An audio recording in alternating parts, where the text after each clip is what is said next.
Well, hi guys, welcome back to the channel. It is me, your girl Baz B, and I am back with another RuPaul's Drag Race review. This is season 17, episode 11, Ross Matthews versus the Ducks. We are back in the workroom, and Jules talk about how this elimination was very emotional for her. This whole roast thing took her on a emotional roller coaster. Y'all know, well, not everybody. Let's call it thing a thing. Lex and Arrietty was feeling some type of way because of how Jules did the placement for this damn rose, and them girls fell out. And I didn't get to finish Untucked last week. My Hulu was tripping, but I really do hope in Untucked that Jules and Arrietty came to some common ground. They made up because I would hate for their friendship to end on a sour note, and I had to send your ass home. Jules reads the message that Arrietty left on that mirror. And baby, why she shaded Onya like that? Talking about from one state bitch to the next, Onya, you need to brush your teeth. Now this shocks everybody, and it shocked me because I was like, damn, it's really that deep. I know y'all was kind of getting into it in Untucked, but damn, to leave it like that. When the camera pans to Anya, Anya is clearly upset. She is crying. And Jules let it be known that Anya disclosed to her that she has some type of condition that makes her breath stink sometimes. She needs to go to a dentist, but I'm guessing she haven't went because it's too expensive. It's too expensive to go to the dentist. Even if you have the insurance, that's a scam. Lexi tells Anya she had to take a low dig, and that's what she did. And Anya says that's why she had to go home because she's a hateful bitch. Now, I be watching this channel, and I believe it's called Drag Race Tea Served with Matt. And it be giving us some behind the scenes stuff that be going on RuPaul's Drag Race. And it was talking about that Arrietty said that she didn't know about Anya's condition, but her and Anya has made up and apparently has worked together since the airing of the show. Now I'm looking like I think that's a lie. Cause if on your breath stink like that, obviously that has been a Kiki in the room. You and Jules Kiki all the time. So I'm pretty sure you have said something, and if Jules knew, I'm more than sure that you know. And now it seemed like the rest of the cast knew about it too.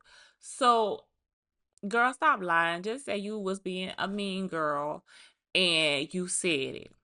Lana hates that these are the last words that Anya chose to leave with. And Sam says how he's not sure if she was trying to be funny or was she being hateful. But one thing for sure is that Anya did not deserve that. Anya cries on the couch and tells the girls that she would have never did anything like that to them. Jules just wonder why Arrietty would take it to that point. And Sam says it has to be because Anya stood up for you in Untuck.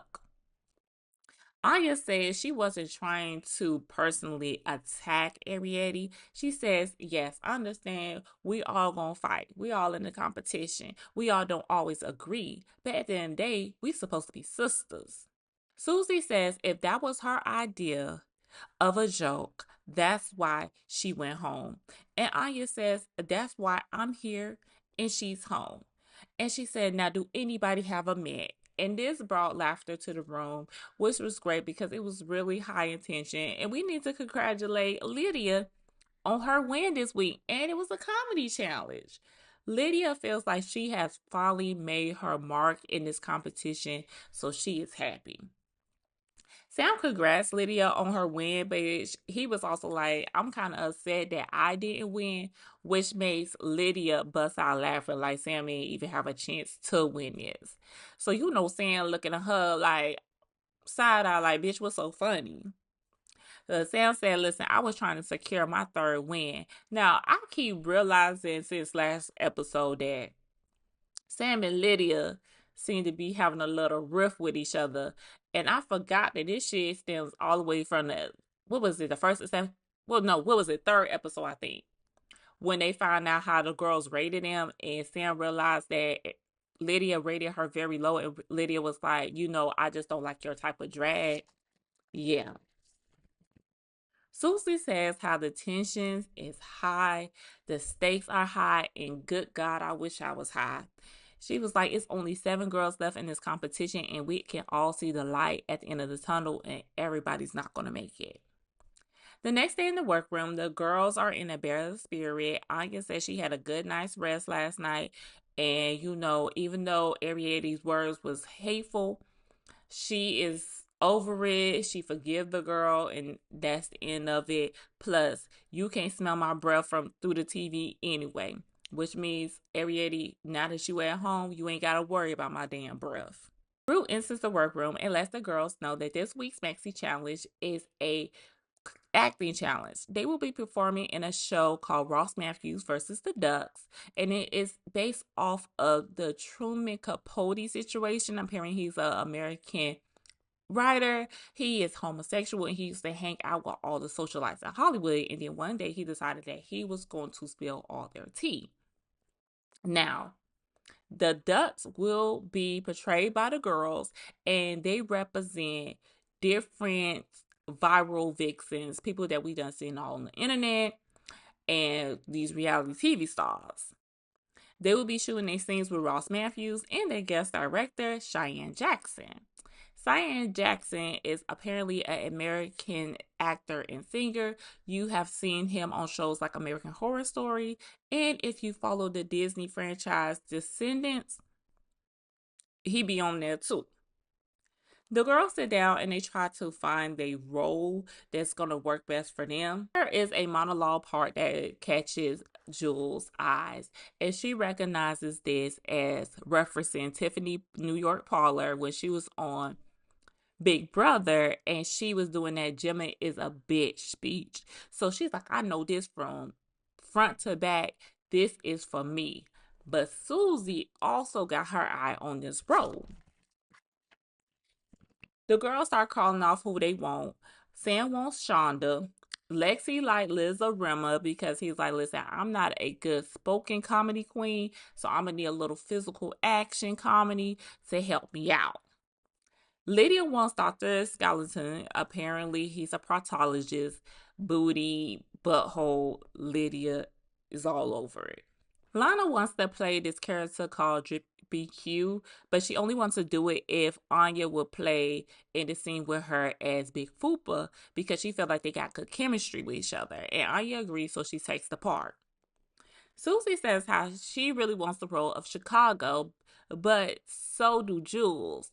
And Susie trying to convince the girls like, hey, I'm really good at monologues. I know I can bring a lot of layers to this part, so I want to get it. Now the girls, they're trying to figure out, do we want to give it to Susie because we want to have a good production, and if Susie has that part, we know she's going to knock it out the park? Or should we just be fair and let her get the part because the last time she won a role, she didn't get it, and Jules, you did get the role that you wanted. But Lana's like, fuck all that. I'm not giving Susie a role where she's on stage by herself and all the spotlight is on her. No, ma'am. So everybody started thinking about that shit like, yeah, you right about that.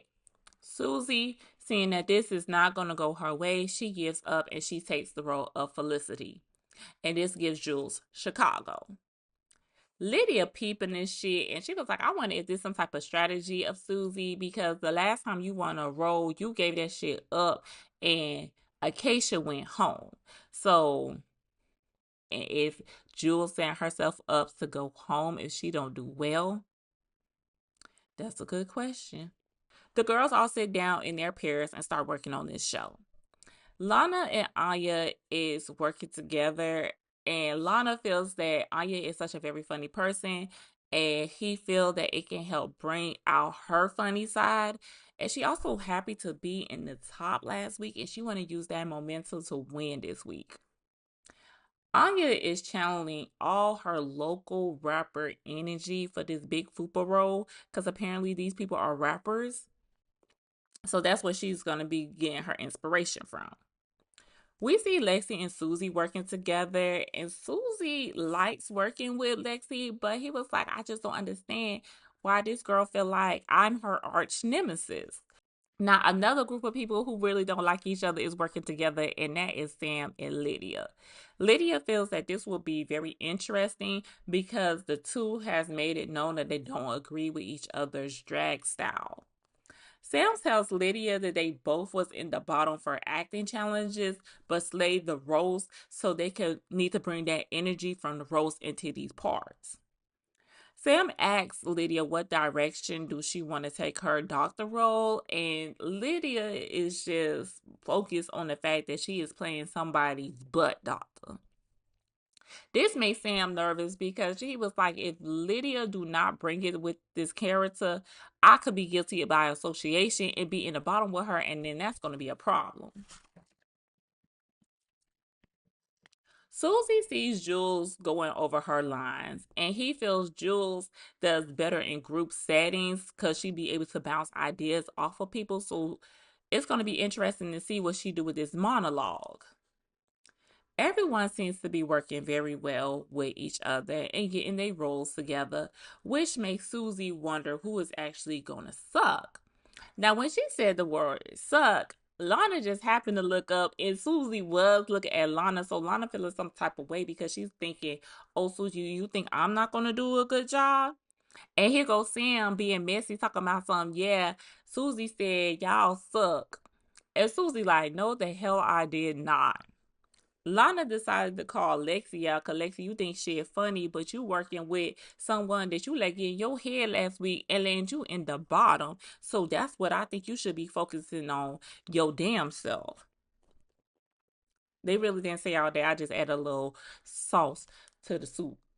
It is now time to shoot with Ross Matthews and Cheyenne Jackson for the Ross Matthews versus the Ducks.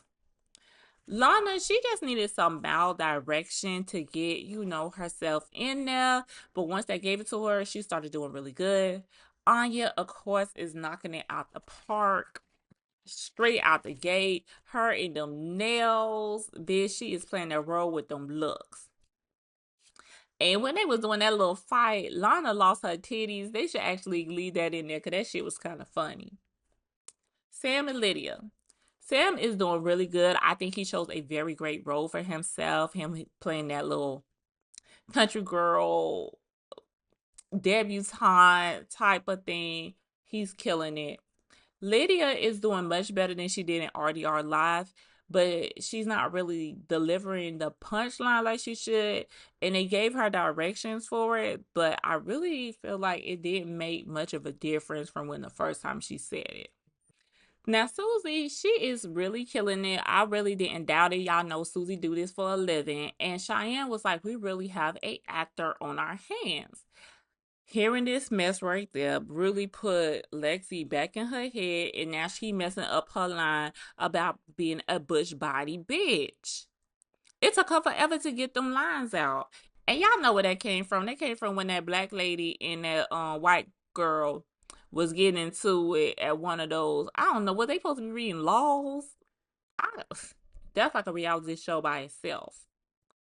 Now, Jules, she been sitting for a long time, waiting on these girls to get their lines together and they shot together for her to go up there. So she done got tired. By the time Jules go up there, she messing up real bad. She trying to pull energy out of thin air. She knows the monologue so well that while she's trying to do the monologue, she keep reverting back to the original one instead of the one that's on the script. So he realizing this shit a lot harder than he thought it was gonna be. It's now time for elimination day, and Lexi says how she feels she did very good, even though she had to do a lot of retakes. Lydia points out how everyone thinks that they did really good, but at this point of the competition, they are about to start nitpicking us on every little thing, so nobody should be feeling safe right now. Lana tells them that back in the day she used to freestyle at school, and they called her the freestyle king. So they drop a little beat for Lana to bust around for us, and Lana cannot damn rap, but she said, I have been delusional since I was a kid. So they're having a little fun. Anya spelled her little rhyme. She really wasn't doing too much. She did better than Lana did. But Sam surprised me. Sam said, "Let me get a little piece of this." And came up there, and I was like, "All right, Sam, that was cute."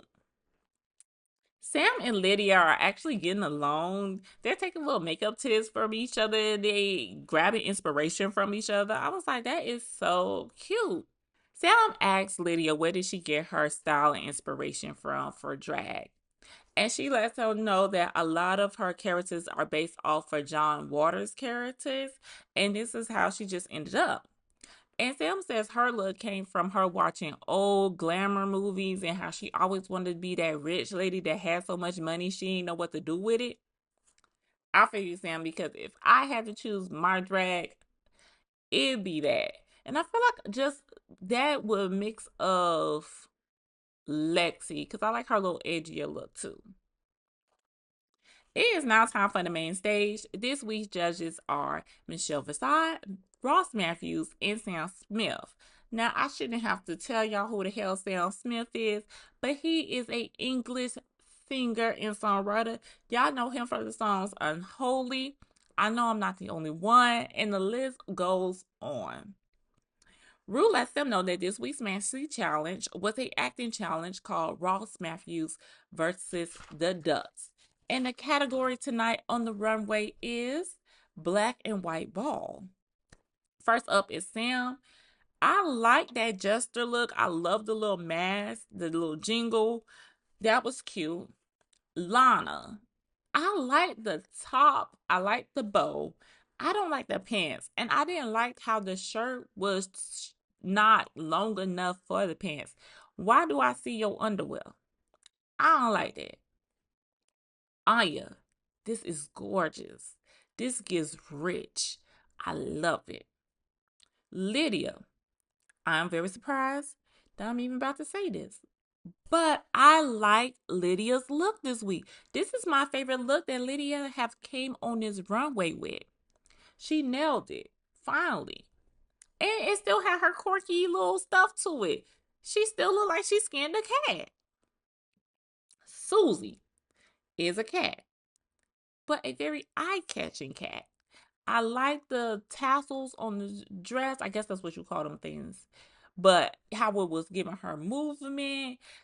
I like the makeup, the headpiece, everything. They bringing it this week on this runway. Lexi. I like her outfit. I like how it flows. She always giving us train. But I did like how the colors went. I understand that she didn't want to go with a long dress because she said, I know everybody's going to do that because it's a ball. But why your dress not long enough to cover up your cooch? What is up with that? I do not like it. It really downgraded the outfit for me. Jules, she was also the cat. It was based off a design of somebody else, but it was giving Pete the cat to me, the little kid books. And that's probably just because I'm a mother, and that was the first thing that popped in my head because my child be reading the books. But I do like that look. I want to say between her and Anya, those was my favorite looks of the night. They now show us the show. Lana and Anya did very well. I thought Lana was, doing what she could do, which was better than what she has done. But of course, Anya was the star of that show and that pair to me.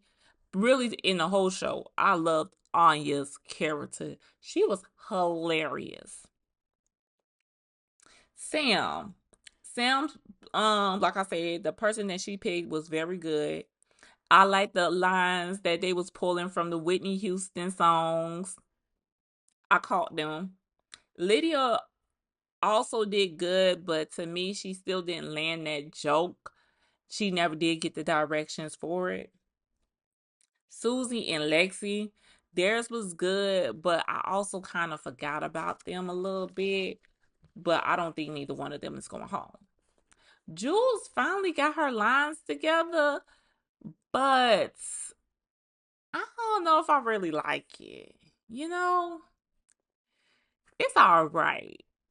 I feel like Tiffany delivered it funnier, and for me, if you knew where this reference came from, you could have did a little better.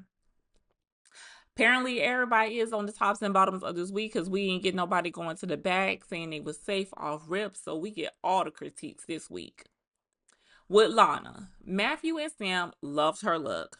And Michelle felt she did good until Onya came on stage and Onya overpowered her. Listen, I think Onya would have overpowered anybody in that scene with her. Even if it was Susie, she still would have overpowered her. She's just that girl when it comes to these type of challenges. With Onya, Ross loved the look and Michelle called her a powerhouse on stage. Michelle and Sam Smith loved Sam's look this week on the runway, and they also said that she did amazing in the show, and they like how she was able to go from one emotion to the next. Lydia, Sam loved the look. Ross feels she never gave enough when it came to the jokes, and even though they was feeding it to her, and Michelle also agreed that she let that joke fall flat. Susie, Michelle found her funny. Ross loves her outfit. And Sam felt it should have been tighter in the waist just to elevate it some. And I could see that. Lexi. Michelle called her out for the train. She said, hey girl, you starting to give us the same look every week. But Lexi said this was the last one in her box. That's a train and you better not be lying. Michelle said she was nervous seeing her work with Susie because of the whole thing of you getting your head last week and laying yourself in the bottom. So she was glad that they did good. Ross said that Lexi fought to get those lines right. And he said you need to take that same energy you had for that and bring it in this competition. When it came to Jules, Michelle says it felt like she didn't get all the references, so she didn't have enough highs and lows for the jokes. That's what it was about her performance. It was flat. It was just one solid note. We didn't get up, down, nothing. Gotta nail these things for us to catch it. And that's what I missed in that monologue. I didn't catch the Tiffany Pollard of it. Ross said she was full of energy and he enjoyed that. And Sam liked the look that she have on stage. And Ruth said that this look tonight actually elevated her style. Ruth asked the girls who should go home and why. Lana says she wants Susie gone because she is big competition.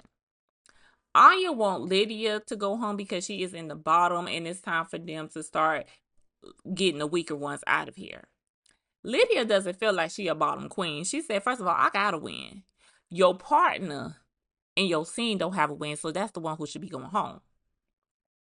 Sam says Susie, and I thank you. Like them people was gonna send Susie home tonight. Lydia, she says Anya because that's her biggest competition. Susie said Lana because of her track record. Lexi said Susie because she's in the top spot. And Jules also said Susie needs to go because of the hairline that she had for that wig in that show. And Ruth asked Susie, is that a black woman's wig? And Susie let it be known that it was on your wig that she borrowed for the show. I was looking at the hairline on it, and I just thought, why did she darken it like that? But now we know. They send the girls off so they could deliberate, and when they bring them back on stage, Rue calls Susie and Lexi and lets them know that they are safe. I call that. Next, he calls Anya and Sam and let Anya know that she wins this week's challenge and a $5,000 cash tip. We got Lana, Lydia, and Jules in the bottom, and Jules is deemed safe. This leaves Lana and Lydia to have to lip sync to each other, which is both of their third time in the bottom having to lip sync. So it's a coin toss on who could actually go home. They are going to be performing to the song Unholy by Sam Smith. Now, Lydia, she should have just changed her clothes because the dress she got on, she can't even hardly move around in. Then I guess you thought you had a little tricky trick up your sleeve because you took your sleeves off, you dug in your dress, you pulled out a pair of scissors, and you tried to cut your dress. But I guess you didn't think about how long it was actually going to take you to cut this fabric. So it's kind of taken away from your performance. Then I guess you couldn't cut through the fur part, so you decide you just gonna try to step out of it, and your foot got stuck. Now you try to play it off and lay on the floor and try to get your foot out that dress, but you done messed up the timing and you let Lana get the climax of that song and drop down in that split, and that sold it for me. At the end of the song, Rue lets Lana know, Shantae, you stay, sending Lydia home. Well, guys, that is the review. I'm so ready for next week. If you enjoy the content, don't forget to like, comment, and subscribe. Share the video if you care to. I really hope you do so other people will know I'm over here. And until next time, bye, guys.